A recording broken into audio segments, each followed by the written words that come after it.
1 year ago today, a quiet, peaceful town was shattered by unspeakable violence. 6 dedicated school workers and 20 beautiful children were taken from our lives forever. As parents, as Americans, the news filled us with grief. Newtown is a town like so many of our hometowns. The victims were educators and kids that could have been any of our own.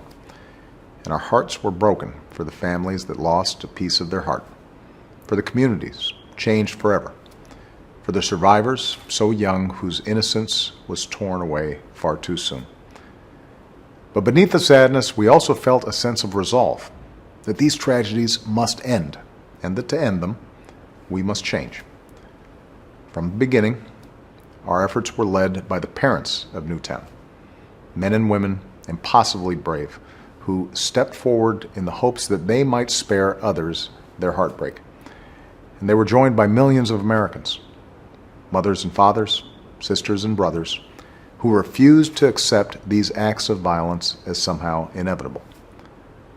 Over the past year, their voices have sustained us, and their example has inspired us to be better parents and better neighbors, to give our children everything they need to face the world without fear, to meet our responsibilities not just to our own families, but to our communities. More than the tragedy itself, it's how Newtown will be remembered.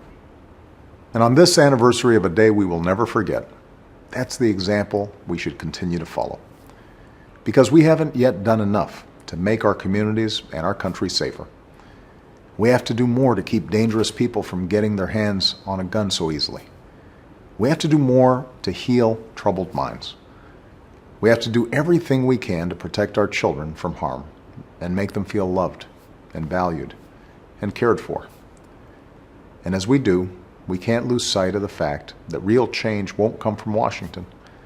It'll come the way it's always come, from you, from the American people. As a nation, we can't stop every act of violence. We can't heal every troubled mind.